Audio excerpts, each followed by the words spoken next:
ان کی کہانی بھی کچھ الگ نہیں ہے ہمارے اس معاشرے کے بدنما رنگوں سے۔ یہ سود کے ایک ایسے شکنجے میں پھنس چکے ہیں جس میں اب ان کا باہر نکلنا ناممکن ہے، مگر آپ مدد کر کے ان کو نکلوا سکتے ہیں، تھوڑی تھوڑی مدد کر کے۔ ان کی کہانی کچھ ایسی ہے کہ کچھ عرصہ پہلے یہ ایک چھوٹے سے 2 مرلے کے مکان میں رہتے تھے۔ اس کے بعد ان کا چھوٹا بیٹا جو یہاں پہ کھیل کود رہا ہے، اس کے علاج کے لیے انہوں نے 5 لاکھ روپیہ قرض لیا، اس لیے کہ اس کو کوئی انتہائی نمونیا ٹائپ کی بیماری تھی جس کی وجہ سے وہ موت کے قریب ہو چکا تھا۔ اس کو پرائیویٹ ہاسپٹل میں داخل کروایا گیا، جس کے لیے انہوں نے سود پر 5 لاکھ روپے دیا، اور وہ 5 لاکھ روپیہ چونکہ سود پر تھا، اور سود قرآن میں بھی منع فرمایا گیا ہے، اور اللہ اور اس کے رسول صلی اللہ علیہ وآلہ وسلم کے ساتھ جنگ کرنے کو کہا گیا ہے۔ سود پر لیا گیا یہ پیسہ کچھ عرصے کے بعد 5 لاکھ سے 20 لاکھ ہو گیا 4-5 سال میں۔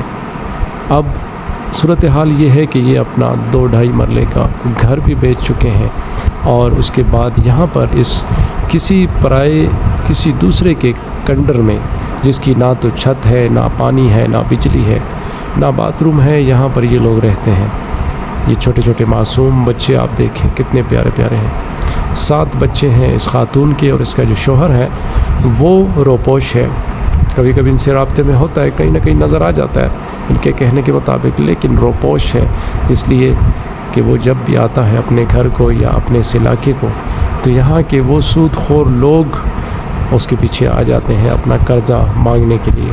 اب یہ بیچارے قرضہ کہاں سے دیں؟ اور ان کے کہنے کے مطابق یہاں پر جو ان کے پڑوسی ہیں، یہاں پہ یہ رہتے ہیں، یہ لوگ بھی ان کی کوئی مدد نہیں کرتے۔ ان کے کہنے کے مطابق کل بھی انہوں نے صرف کالی چائے یعنی قہوہ پی کر گزارا کیا، جس کے ساتھ کوئی روٹی وغیرہ نہیں تھی۔ اس وقت بھی یہ بچے بھوکے ہیں۔ بچوں کی حالت دیکھیں۔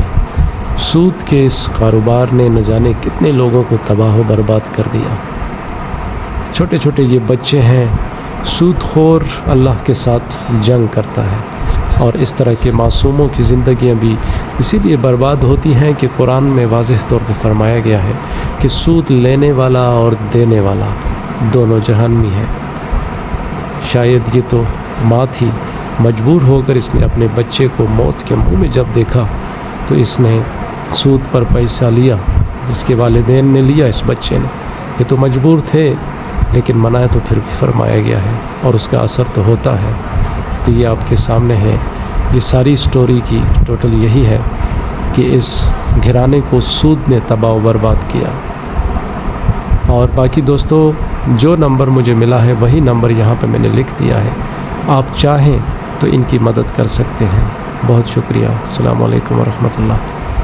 بل خبردار چې درمنو دا خورکه د دینه مخکې ماته د یو چا یو گاون ټلیفون وګوره چې دغه شان مسله ده بدی باندې راغلی ده، او دا په دې کندر کې ژوند تیریږي، سره د اوو بچو دلته پاتې کېږي، دې باندې سود چړاو شوی دی باچا 60 لکه روپۍ 15 لکه روپۍ د خپل بچي لپاره راغستې وه چې د بچي علاج او کومه بچي خطره کې و. انسان چې تنګ شي په جنګ شي، د خپلو بچو لپاره خلک په سود هم راخلي، د خپلو بچو لپاره خلک غلاګانې هم کوي. دا دور د فتنې دور د باچا څوک چاله 10 روپۍ قرض نه ورکوي، دا خور به